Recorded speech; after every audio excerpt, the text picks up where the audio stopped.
Hello बच्चों, आज हम पद्य खंड के अंतर्गत अयोध्या सिंह उपाध्याय हरिऔध जी द्वारा रचित पवन दूतिका को पढ़ेंगे और समझेंगे। तो आइए सबसे पहले हम अयोध्या सिंह उपाध्याय हरिऔध जी के जीवन पर कुछ प्रकाश डालते हैं। खड़ी बोली में प्रथम महाकाव्य प्रियप्रवास लिखने का श्रेय अयोध्या सिंह उपाध्याय हरिऔध को प्राप्त है। वे खड़ी बोली के सिद्ध हस्त कवि थे। आइए उनका जीवन परिचय समझते हैं। अयोध्या सिंह उपाध्याय का जन्म 15 अप्रैल 1865 संवत 1922 में आजमगढ़ जिले के निजामाबाद नामक स्थान पर हुआ था। इनके पिता का नाम पंडित भोला सिंह उपाध्याय और माता का नाम रुक्मणी देवी था। संवत 1936 में उन्होंने मिडिल की परीक्षा उत्तीर्ण की। संवत 1944 में उन्होंने प्रथम श्रेणी में नॉर्मल परीक्षा, जिसके पश्चात कानूनगो की परीक्षा उत्तीर्ण की। अध्यापक के पद पर भी उन्होंने कुछ दिनों तक कार्य किया। हिंदू विश्वविद्यालय में अवैतनिक अध्यापक के रूप में कार्य किया। अध्यापक जी उपाध्याय जी स्वभाव से स्पष्टवादी एवं उदारवादी विचारों के व्यक्ति थे। संवत 2002 6 मार्च 1944 में उनका स्वर्गवास हो गया। अयोध्या सिंह उपाध्याय हरिऔध जी की रचनाएं दो प्रकार की हैं, अनुदित और मौलिक। अनुदित रचनाओं में गद्य और पद्य दोनों प्रकार की रचनाएं सम्मिलित हैं। गद्य में बेनिस का बाका और रिपवान बिंकिल अनुदित उपन्यास हैं और उनकी मौलिक रचनाएं चार प्रकार की हैं। महाकाव्य में प्रियप्रवास और वैदेही वनवास। स्फुट काव्य संग्रह में कई हैं, जिसमें मेन है रस कलश, कल्पलता, पारिजात, ग्राम गीत और मम स्पर्श, रसिक रहस्य आदि। उपन्यास में अतकिला फूल, प्रेम कांता आदि। नाटक में रुक्मणी, परिणव, प्रद्युम्न विजय आदि। आलोचना हिंदी भाषा और साहित्य का विकास, कबीर वचनावली की आलोचना। इस प्रकार उनकी रचनाएं हैं। आइए कला पक्ष के बारे में भी कुछ उनकी विशेषताओं के बारे में जानते हैं कि भाषा किस प्रकार की थी। हरिऔध जी की भाषा के पारखी और समृद्ध कवि थे। वे कठिन से कठिन और सरल से सरल भाषा लिखने में समर्थ थे। भाषा में खड़ी बोली की प्रधानता है। महाकाव्य प्रियप्रवास की भाषा खड़ी बोली हिंदी है। शैली किस प्रकार है। हरिऔध काव्य शास्त्रीय कसौटी पर कसे हुए मुक्तक और प्रबंध शैली के कवि थे और व्यंग और विनोद की छटा उनके काव्य में स्थान स्थान पर दृष्टिगत होती है।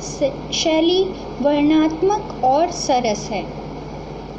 अलंकार का भी उन्होंने बहुत प्रयोग किया है। हरिऔध जी ने शब्द अलंकारों और अर्थालंकारों का पर्याप्त प्रयोग किया है। यमक, श्लेष, अनुप्रास, उपमा, रूपक, प्रतीप, विभावना आदि उनके प्रिय अलंकार हैं। छंदों की दृष्टि से हरिऔध जी का प्रयत्न नवीन और अत्यधिक सराहनीय रहा है। उन्होंने संस्कृत छंदों का अतुकांत स्वरूप को ग्रहण करके हिंदी खड़ी बोली को नवीन मार्ग दिखाया। साहित्य में स्थान। हरिऔध जी द्विवेदी युग के महाकवि थे और खड़ी बोली में महाकाव्य प्रियप्रवास की रचना का उन्होंने हिंदी के एक बहुत बड़े अभाव को दूर किया था। वे खड़ी बोली, उर्दू, ब्रज भाषा में कठिन, सरल, सब प्रकार की कविता कर सकने में समर्थ और सक्षम कवि थे। हिंदी भाषा पर उनका अद्भुत अधिकार था। निराला ने उन्हें हिंदी जगत का सार्वभौमिक कवि कहा था। अपने जीवन काल में हरिऔध जी कवि सम्राट, साहित्य वाचस्पति आदि उपाधियों से सम्मानित हुए और अनेक साहित्यिक सभाओं और हिंदी साहित्य सम्मेलन के सभापति भी रहे। निस्संदेह ये हिंदी साहित्य की एक महान विभूति हैं। पवन दूतिका प्रिय प्रवास जो हरिऔध जी का एक महाकाव्य है, खड़ी बोली का प्रथम महाकाव्य है, उसका कुछ अंश आपकी इस काव्य पुस्तक में उपस्थित है। तो आइए इसे समझते हैं कि बैठी खिन्ना यक दिवस में वे गेह में थी अकेली, आके आंसू दृग युगल में थे धरा को भिगोते। आई धीरे इस सदन में पुष्प सुगंध को ले, प्रातः वाली सुपवन इसी काल वातायनों से। इसमें प्रसंग है कि एक दिन राधा अपने घर में अकेली बैठी हुई थी। उनकी आंखें आंसुओं से परिपूर्ण थीं। तभी प्रातःकालीन पवन उनके दुख को बढ़ाने लगी। तब वे पवन को फटकार लगाती हैं। वे विरह में थी और उन्हें ये सुगंधित वायु अच्छी नहीं लग रही थी, क्योंकि वह श्री कृष्ण के वियोग में दुखी थी। तो आइए इन पंक्तियों का अर्थ समझते हैं कि एक दिन बैठी खिन्ना यक दिवस, एक दिन बैठी खिन्ना उदासी से परिपूर्ण घर में वे अकेली थी, अकेली बैठी हुई थी। एक दिन राधा उदासी से परिपूर्ण घर में अकेली बैठी हुई थी। आके आंसू दृग युगल में थे धरा को भिगोते। आंसू आ आकर उनकी दोनों आँखों को सजल बना रहे थे, यानी गीला बना रहे थे, गीला कर रहे थे। इसी समय आई धीरे इस सदन में, कि आई धीरे इस सदन में, इस भवन में धीरे से आई, पुष्प सुगंध को ले, पुष्प की सुगंध को लेकर प्रातः वाली सुपवन इसी काल वातायनों से, वातायनों माने खिड़की से। तो इसी समय, इसी काल, इसी समय प्रातः वाली सुपवन सुगंधित पवन को लेकर रोशनदानों से होकर आई। संतापों को विपुल बढ़ता देख के दुखिता यूं, धीरे धीरे सदुख उससे श्रीमती राधिका यूं।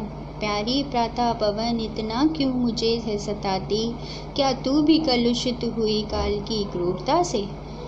इसमें भी प्रसंग सेम पहले पैराग्राफ की तरह ही हैं कि इसमें बहुत प्यार से वे पवन को फटकार लगाती हैं, क्योंकि उनका दुख उस सुगंधित हवा से बढ़ रहा था। पवन के प्रभाव से राधा का दुख बहुत बढ़ रहा था। संतापों को विपुल बढ़ता देख के दुखिता यूं, कि अपने दुख को बढ़ता हुआ देख के वो दुखिता यानी राधा का दुख और भी बढ़ गया था। तो वह धीरे से बोली दुखी होकर कि हे प्रातःकालीन पवन, कि हे प्यारी प्रातःकाल पवन, इतना क्यों मुझे है सताती, तू क्यों मुझे इस प्रकार सता रही है। क्या तू भी समय की कठोरता से दूषित हो गई है। क्या तुझ पर भी समय की क्रूरता का प्रभाव पड़ गया है। काव्य सौंदर्य, ऊपर पहले और दूसरे पद्य में सेम हमारा काव्य सौंदर्य है। राधा की मनोदशा का भावपूर्ण चित्रण किया गया है। भाषा खड़ी बोली है, अलंकार मानवीकरण है। आइए बच्चों अगली पंक्तियाँ पढ़ते हैं। मेरे प्यारे नव जलद से कंज से नेत्र वाले, जाके आए न मधुवन से और भेजा संदेशा। मैं रो रो के प्रिय विरह से बावली हो रही हूँ, जाके मेरी सब दुख कथा श्याम को तू सुना दे। बहुत ही दुख भरा है ये, क्योंकि श्री कृष्ण के वियोग से दुखी हैं राधा, और इसमें वह पवन दूतिका को, पवन को एक दूत बनाकर श्री कृष्ण को संदेश भिजवाना चाहती हैं। तो इसमें राधा पवन से कहती हैं कि नवीन मेघ, नवीन बादल जैसी शोभा वाले मेरे प्यारे नव जलद से, कि मेरी नवीन मेघ जैसी शोभा वाले और कंज से जलत से कंज से नेत्र वाले और कमल जैसे नेत्रों वाले मेरे प्रिय श्री कृष्ण मथुरा जाके आए न मधुवन से। श्री कृष्ण मथुरा जाकर वापस नहीं आए और ना भेजा संदेशा, और ना ही उन्होंने वहाँ से कोई संदेशा भेजा है। यानी इस पूरी लाइन का 2 लाइनों का अर्थ है कि राधा पवन से कहती है कि नवीन मेघ जैसी शोभा वाले और कमल जैसे नेत्रों वाले मेरे प्रिय श्री कृष्ण मथुरा जाकर वापस नहीं आए हैं और ना ही उन्होंने वहाँ से कोई संदेशा भेजा है। मैं रो रो के प्रिय विरह से बावली हो रही हूँ। मैं उनके विरह में रो रो के बावली मतलब पागल हो रही हूँ। तू उनके पास चली जा और मेरा दुख उन्हें सुना दे। जाके मेरी सब दुख कथा शाम को तू सुना दे। जाके कि उनके पास, हे पवन तू उनके पास यानी श्री कृष्ण के पास चली जा और मेरा दुख उन्हें सुना दे। अगली पंक्तियाँ इस प्रकार हैं कि ज्यों ही मेरा भवन तज तू अल्प आगे बढ़ेगी, शोभा वाली सुखद कितनी मंजू कुंजें मिलेंगी, प्यारी छाया मृदुल स्वर से मोह लेगी तुझे वे, तो भी मेरा दुख लख वहाँ जाना विश्राम लेना। इसमें भी राधा जी पवन से मार्ग में पड़ने वाली मनोहारी सुषमा का वर्णन करते हुए कह रही हैं कि उससे प्रभावित नहीं होने चाहिए, यानी उनके दुख को ध्यान में रखकर वो उससे प्रभावित ना हो। तो क्या कह रही हैं कि जो ही मेरा भवन तज, कि जैसे ही तू मेरा घर मेरा भवन तज यानी छोड़ कर त्याग कर तू आगे बढ़ेगी, थोड़ा सा, अल्प मीन्स थोड़ा सा आगे बढ़ेगी, शोभा वाली सुखद कितनी मंजू कुंजें मिलेंगी, कि अत्यंत सुंदर और सुखद अनेक कुंजें लताओं और वृक्षों से ढका हुआ स्थान जो बहुत ही मनोहारी और सुंदर होता है, तो वो मिलेगा, दिखाई देगा। उसकी छाया बड़ी शीतल और आकर्षक है, प्यारी छाया मृदुल स्वर से मोह लेगी तुझे वे। पक्षियों के चहकने से उनसे अत्यंत मधुर ध्वनि निकलती है। अपने इन्हीं गुणों के कारण वे तुझे मोहित कर सकती हैं। तो भी मेरा दुख लख, लेकिन फिर भी मेरे दुख का ध्यान रख के वहाँ जाना विश्राम लेना, करके तू वहाँ रुकना मत, कि तू वहाँ पर रुकना मत। पूरे इस पंक्तियों का अर्थ इस प्रकार है कि जैसे ही मेरा घर त्याग कर तू थोड़ा सा आगे बढ़ेगी, हे पवन, तुझे अत्यंत सुखद सुंदर अनेक कुंजें लताएं मिलेंगी। उनकी छाया बड़ी शीतल और आकर्षक है। पक्षी के चहकने से उनसे अत्यंत मधुर ध्वनि निकलती है। अपने इन गुणों के कारण वे तुझे मोहित कर लेंगी, लेकिन फिर भी मेरे दुख का ध्यान करके तू वहाँ मत रुकना, हे पवन, तू वहाँ मत रुकना। इसमें काव्य सौंदर्य है। राधा ने प्रकृति के माध्यम से अपनी पीड़ा को वाणी दी है, भाषा खड़ी बोली है, अलंकार उपमा है, रस वियोग श्रृंगार है और गुण प्रसाद है। अगली पंक्तियाँ इस प्रकार हैं कि थोड़ा आगे सरस रव का धाम सपुष्प वाला, अच्छे अच्छे बहुद्रुम लतावान सौंदर्यशाली, प्यारा वृंदा विपिन मन को मुग्धकारी मिलेगा, आना जाना इस विपिन से मुँह माना ना होना। कि प्रसंग में ये बता रही हैं कि दुख से परिपूर्ण राधा ने मथुरा के मार्ग में पड़ने वाले स्थलों का वर्णन पवन दूतिका के सामने प्रस्तुत किया और उन्हें समझाया कि तुम मार्ग में मोहित ना होना। कि राधा ने पवन से कहा कि अर्थ इस प्रकार है कि राधा ने पवन से कहा कि थोड़ा आगे जाने पर सरस रव का धाम सतपुष्प वाला, कि तुमको अत्यंत मनोरम वृंदावन मिलेगा। उसमें अच्छे अच्छे बहुद्रुम लतावान सौंदर्यशाली, उसमें पक्षियों का मधुर संगीत गुंजा करता है, मधुर फूलों से वह लदा रहता है। उसमें बहुत सुंदर सुंदर वृक्ष और लताएं हैं। तो उस वन में इधर उधर भ्रमण करना कि प्यारा वृंदा विपिन मन को मुग्धकारी मिलेगा, कि प्यारा वृंदावन मन को मुग्धकारी यानी मन को मोहित करने वाला मिलेगा। आना जाना इस विपिन से, कि इस विपिन से यानी इस जो उपवन है उसमें आना जाना, किंतु मुँह माना ना होना, किंतु मोहित होकर वहाँ रुक मत जाना। तो पूरी लाइन का अर्थ इस प्रकार है कि राधा ने पवन से कहा कि थोड़ा ही आगे जाने पर तुझे अत्यंत मनोरम वृंदावन मिलेगा। उसमें पक्षियों का मधुर संगीत गुंजा करता है, मधुर फूलों से वह लदा रहता है। उसमें बहुत सुंदर सुंदर वृक्ष और लताएं हैं। तो उस पवन में इधर उधर भ्रमण तो करना, किंतु मोहित होकर वहाँ रुक मत जाना।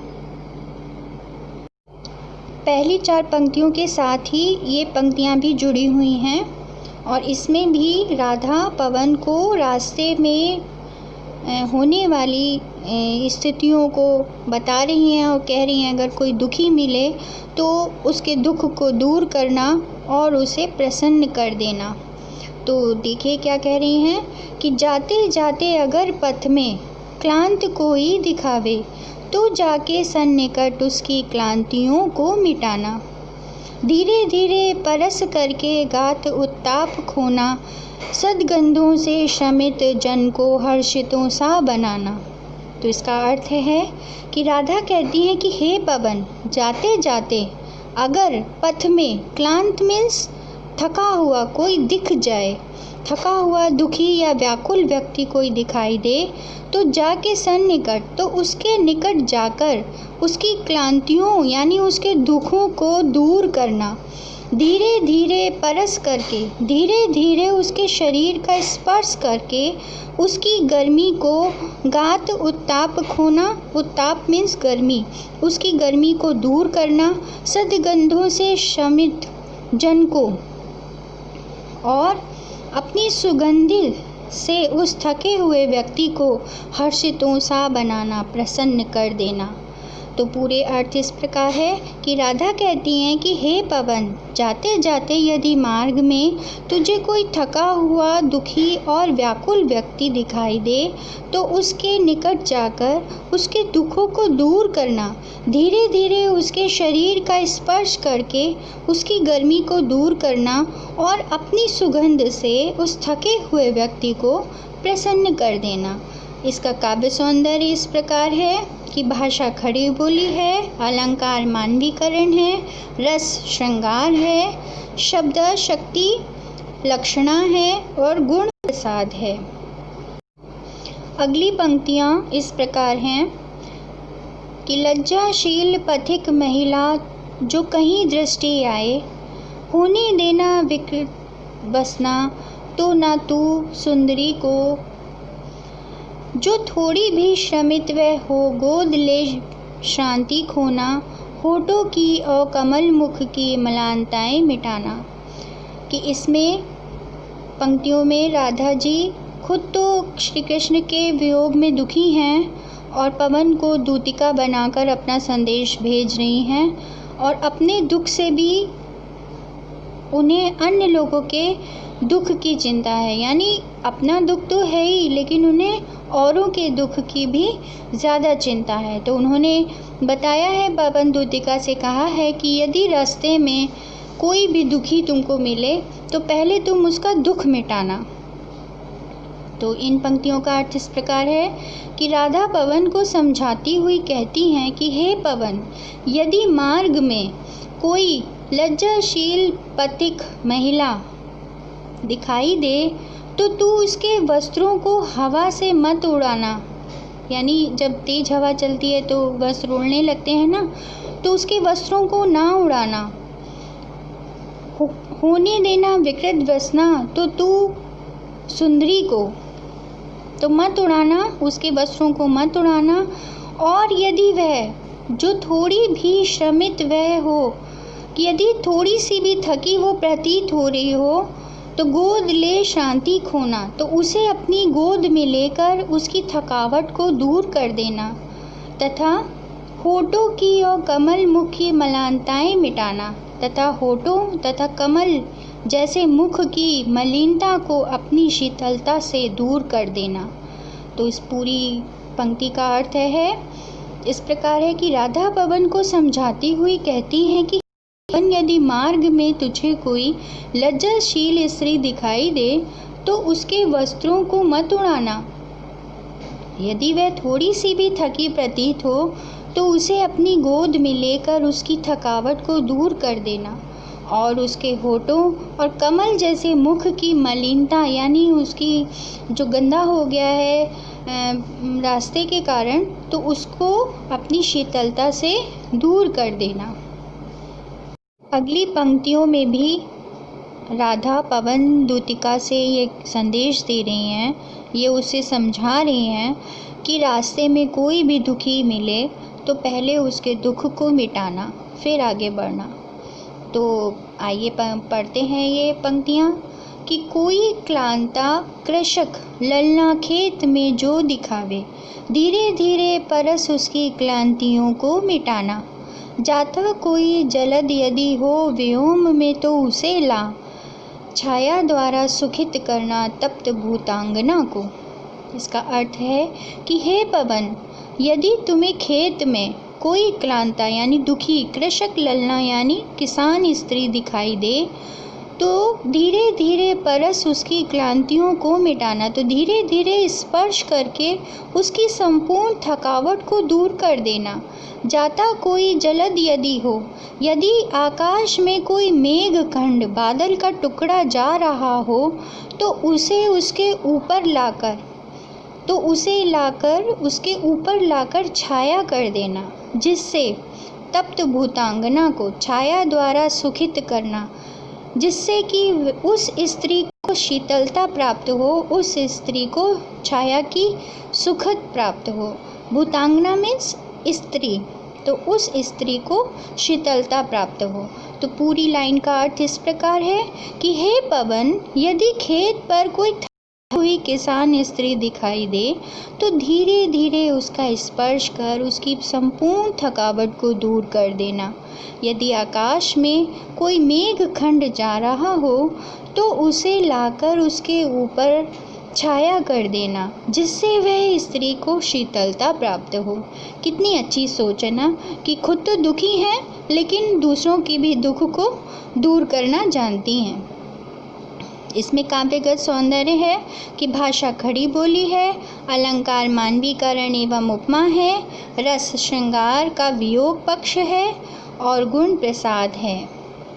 अयोध्या सिंह उपाध्याय हरिऔध द्वारा रचित पंक्तियाँ इस प्रकार हैं कि जाते जाते पहुँच मथुरा धाम में उत्सुका हो, न्यारी शोभा वर नगर की देखना मुग्ध होना, तू होवेगी चकित लख के मेरु से मंदिरों को, आभा वाले कलश जिनके दूसरे अर्क से हैं। इसमें राधा पवन दूतिका को समझा रही हैं कि जब तू मथुरा पहुँचे तो वहाँ के पवित्र मंदिरों की भव्य शोभा को देखना मत भूलना। इसका अर्थ इस प्रकार है कि राधिका पवन दूतिका को समझाती हैं कि तेरे जाते जाते माँ पहुँच मथुरा धाम में उत्सुका, कि तेरे मार्ग में मथुरा नगरी भी पड़ेगी, तू जाते जाते उसकी शोभा को देखना मत भूलना। जब तू मथुरा नगरी में पहुँच जाएगी तो वहाँ की भव्यता तुझे स्वयं ही उसे देखने के लिए उत्सुक बना देगी। वर नगर की देखना मुग्ध होना, तब तू होवेगी चकित मेरु से मंदिरों को, और तब तू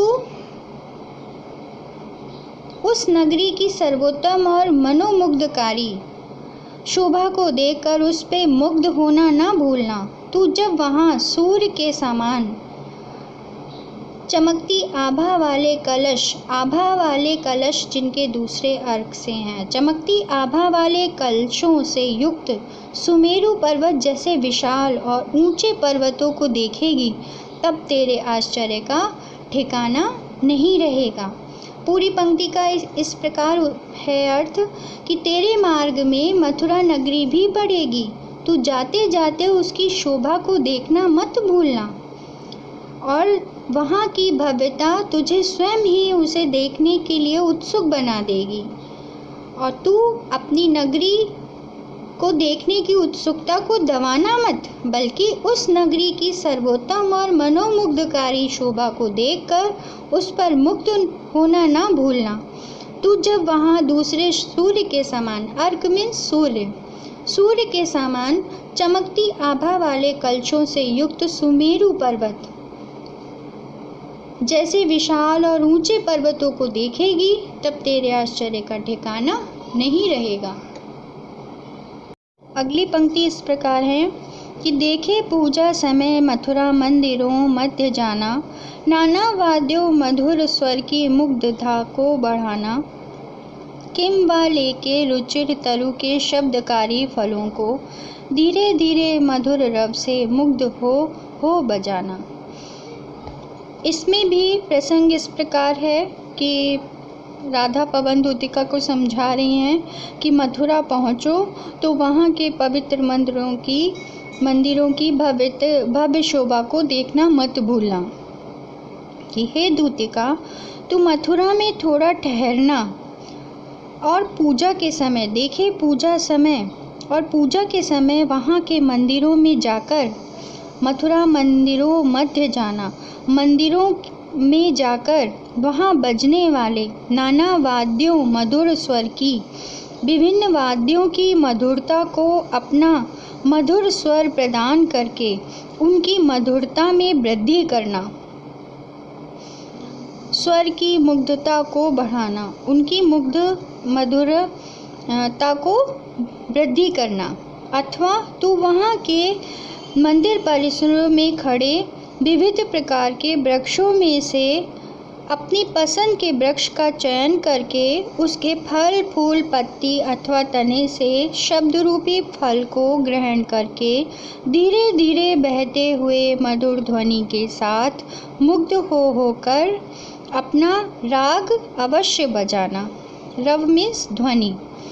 किम वाले के रुचिर तरु के कि अथवा कि अपनी रुचि के वृक्ष और उसके फल फूल पत्तियों का चयन करके धीरे धीरे बहते हुए मधुर रव, धीरे धीरे मधुर ध्वनि से मुग्ध होकर अपना राग अवश्य बजाना। इसका पूरा जो अर्थ है वो इस प्रकार है कि हे दूतिका, तू मथुरा में थोड़ा ठहरना और पूजा के समय वहाँ के मंदिरों में जाकर वहाँ बजने वाले विभिन्न वाद्यों की मधुरता को अपनी मधुर स्वर प्रदान करके उनकी मधुरता में वृद्धि करना। अथवा तू वहाँ के मंदिर परिसरों में खड़े विविध प्रकार के वृक्षों में से अपनी पसंद के वृक्ष का चयन कर उसके फल फूल पत्ती अथवा तने से शब्द रूपी फल को ग्रहण करके धीरे धीरे बहते हुए मधुर ध्वनि के साथ मुग्ध होकर अपना राग अवश्य बजाना। जैसे कहने का अर्थ है कि आप देखते होंगे कि विशाल जब वृक्ष होता है तो जब बहुत तेज हवा चलती है तो उसकी पत्तियों से जो सरसराहट की आवाज़ आती है वो कितनी मधुर लगती है। तो वही उनका कहने का अर्थ है कि तुम अपने हवा से अपने मधुर ध्वनि को वहाँ प्रसारित करना। इसका काव्य सौंदर्य इस प्रकार है कि भाषा खड़ी बोली है, अलंकार उपमा तथा अनुप्रास है, शांत रस है और गुण प्रसाद है। पवन दूतिका की अगली पंक्तियाँ इस प्रकार हैं कि तू देखेगी जलद तन को जा वही तद्गता होके लोनी नयन उनके ज्योति उत्कीर्णकारी, मुद्रा होगी वर बदन की मूर्ति सी सौम्यता की, सीधे साधे वचन उनके सिक्त होंगे सुधा से। प्रसंग इस प्रकार है कि राधा पवन दूतिका को मथुरा में स्थित अपने प्राण प्यारे श्री कृष्ण की पहचान बताती हुई कहती हैं कि हे पवन, अर्थ सुनिए, कि हे पवन तू देखेगी जलद तन को, वहाँ जा वही तद्गता हो। कि बादल के समान तन वाले अर्थात श्री कृष्ण मथुरा के वातावरण में स्वयं को ढालकर, स्वयं भी वैसी ही होकर तू वहाँ बादलों के समान काले वर्ण वाले जलद तन को, बादलों के समान तन वाले काले वर्ण वाले श्री कृष्ण को देखेगी। होके लोने नयन उनके ज्योति उत्कीर्णकारी, कि उनके सुंदर नेत्र तुझे उत्कीर्णकारी प्रकाश बिखेरते दिखाई देंगे। उनके श्रेष्ठ मुख की मुद्रा होगी वर वदन की मूर्ति सी सौम्यता की, और उनके श्रेष्ठ मुख की भाव भंगिमा तुझे किसी भव्य मूर्ति की सौम्य मुख मुद्रा के समान ही दिखाई देगी। और जब सीधे साधे वचन उनके सिक्त होंगे सुधा से, और जब तू उनके सीधे साधे वचन को सुनेगी और जब तू उनके वचनों को सुनेगी और तो उनके सीधे साधे वचन भी तुझे प्रेम के अमृत से सींचे हुए लगेंगे। तो इसका पूरा अर्थ इस प्रकार है कि मथुरा के वातावरण में स्वयं को ढालकर, स्वयं भी वैसी ही होकर तू वहाँ बादलों के समान काले वर्ण वाले श्री कृष्ण को देखेगी। उनके सुंदर नेत्र तुझे प्रकाश बिखेरते दिखाई देंगे। उनके श्रेष्ठ मुख की भाव भंगिमा तुझे किसी भव्य मूर्ति की सौम्य मुख मुद्रा के समान दिखाई देगी। और जब तू उनके वचनों को सुनेगी तो उनके सीधे साधे वचन तुझे प्रेम के अमृत से सींचे हुए लगेंगे।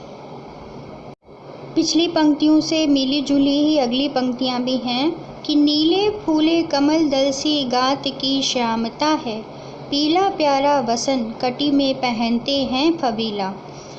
छोटी काली अलक मुख की कांति को है बढ़ाती, सत वस्त्रों में नवल तन की फूटती सी प्रभा है। तो प्रसंग इस प्रकार है, राधिका पवन दूतिका को मथुरा में स्थित अपने प्राण प्यारे श्री कृष्ण की पहचान बताती हुई उनके सौंदर्य का वर्णन कर रही हैं कि हे पवन, नीले फूल कमल दलसी, के नीले खिले कमल फूलों के समूह की श्यामलता के समान ही उनके शरीर की श्यामल छवि है, अर्थात उनका सांवला रंग ऐसा मनोरम है कि जैसे नीले कमल पुष्पों के पुष्प के समूह की श्यामलता अत्यंत मनोरम होती है। वे श्री कृष्ण अपने शरीर पर अत्यंत आकर्षक पीला प्यारा वसन कटी में पहनते हैं फबीला। फबीला में सुंदर लगने वाला, कटी में माने कमर में। तो श्री कृष्ण अपने शरीर पर अत्यंत आकर्षक पीला सुंदर वस्त्र अपनी कमर में धारण किए रहते हैं और छोटी काली अलक मुख की, अलक मीन्स बालों की लट, कांति को है बढ़ाती। उनके माथे पर लटकती हुई बालों की एक लट उनके मुख की शोभा में वृद्धि करती रहती है। सद वस्त्रों में नवल तन की फूटती सी प्रभा है कि उनके सुंदर वस्त्रों से उनके रमणीय शरीर की कांति उत्कीर्ण हो वहाँ के वातावरण को मनोहर बना रही होती है। कि उनके सुंदर वस्त्रों से जो उनके रमणीय शरीर की कांति यानी चमक, जो चमक फैलती है तो उससे वहाँ का वातावरण मनोहर बना रही है।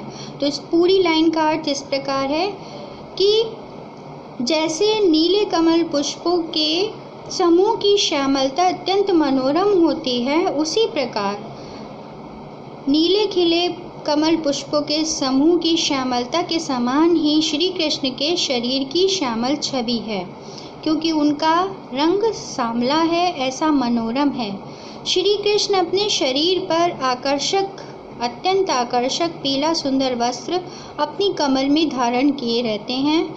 उनके माथे पर लटकती बालों की एक लट उनके मुख की शोभा में वृद्धि करती है। उनके सुंदर वस्त्रों से उनके रमणीय शरीर की कांति उत्कीर्ण हो यानी प्रसारित होकर वहाँ के वातावरण को मनोरम बना रही होती है। तो इसमें काव्यगत सौंदर्य है कि भाषा खड़ी बोली है, अलंकार उपमा और अनुप्रास है, रस प्रलंब श्रृंगार है और गुण प्रसाद है। तो बच्चों, इस प्रकार हमने पवनदूतिका भाग 1 यानी पार्ट 1 को समझा और जाना, और बहुत जल्दी ही पार्ट 2 भी अपलोड कर दिया जाएगा। धन्यवाद।